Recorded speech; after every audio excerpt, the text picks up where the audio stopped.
Hello and welcome to part 1 of Let's Play Metal Slug, part of the Metal Slug Retrospective and the first in the actual series of Metal Slug that we are playing. If you are a continuing viewer, been with me for In the Hunt and Gunforce 2, thanks for staying with me, and if you are a new viewer, welcome! Very excited to get started playing this gem. I'm very keen on sharing it with everyone, and hopefully sharing a bit of personal knowledge I have about the series. We'll just hop in. The game's pretty simple, and I don't think we need to see how to play. The first thing you're going to notice is that there are no player-controlled diagonal shots to this game. You can shoot on the vertical and the horizontal. Now, that H stands for heavy machine gun. It is the power-up you'll most commonly get in the game. Now, this guy is a prisoner of war. An objective of the game is to collect the prisoners of wars, and when you do release them, they will drop an item. One thing I just really like to point out here is when you're inside that little tunnel, the background lights up when you do a flame shot, and that's the sort of attention to detail you will see throughout this game, and one of the main reasons why I love it so much. It's those little touches that really make the game stand out. One thing I really like about Metal Slug is that its willingness to create once-off enemies just because they had an idea, so they actually made it. Like those guys that jump out from the water and shoot and fire torpedoes at you.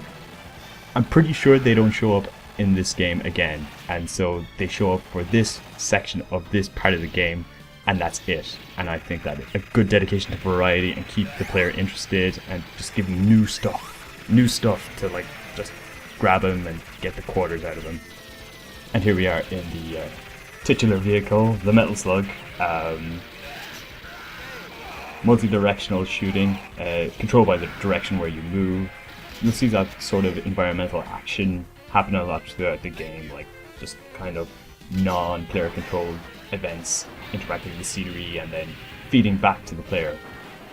And here we see a couple of enemy tanks, which are actually called Gerida O's.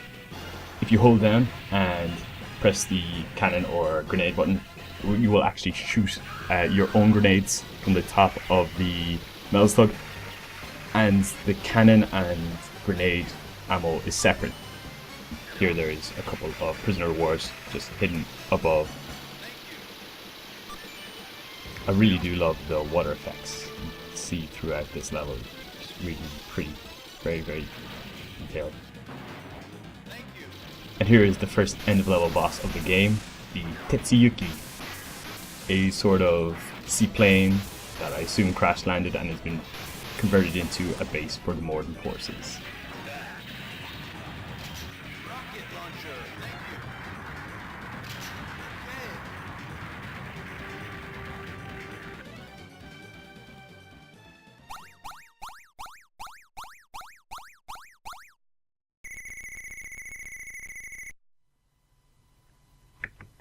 Make sure to make a note of that for the later videos, because it more than likely will not be happening again. I got extremely lucky in this run through, and yeah, I was very pleased with that one.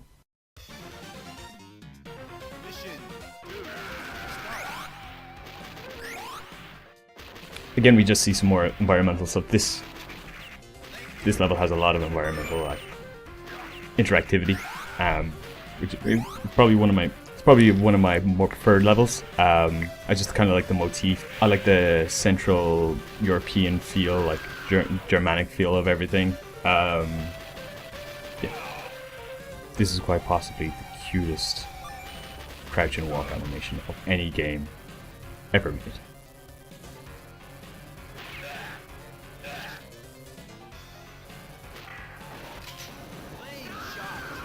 They're pretty gruesome, but I do love the special animation that the flame shot gets for killing enemy troops, and that they just didn't reuse like the machine gun animation or something. Just really, really nice attention to detail that you just get all over the place in Metal Slug.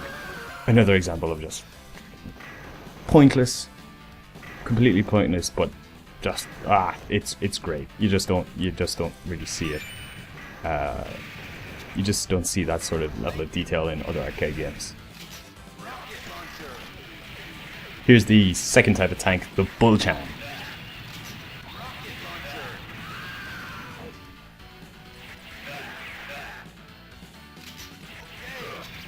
Here we have the Hammer Yang. You can actually just shoot down at it, jump and shoot down, but it's much more fun to just jump onto the ship and just take it down from the inside.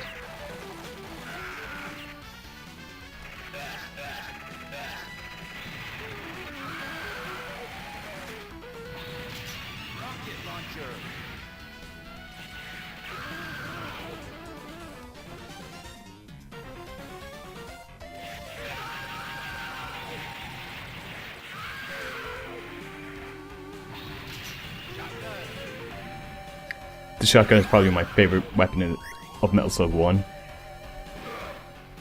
It's so sweet, and the death animation is just so funny. Instead of like them exploding or whatever, they actually get blown across the screen in one piece, and it's just great. It's just really, really funny.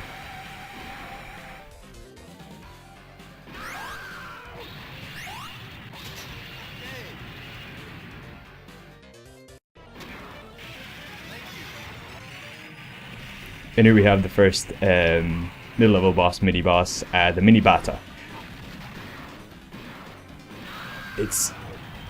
Do not fall for it, do not pick up the heavy machine gun, just go at it with your shotgun and you'll make short work of him in no time.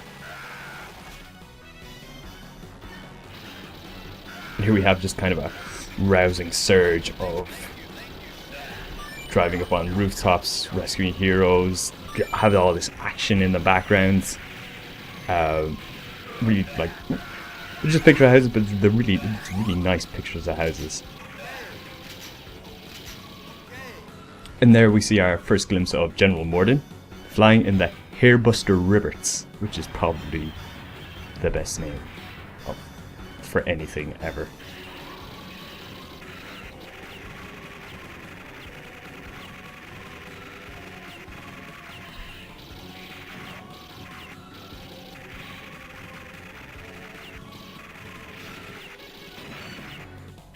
It's got a pretty simple pattern.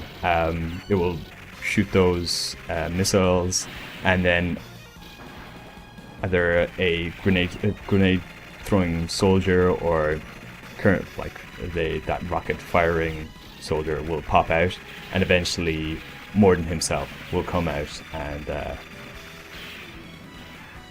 take us on himself. Here we go.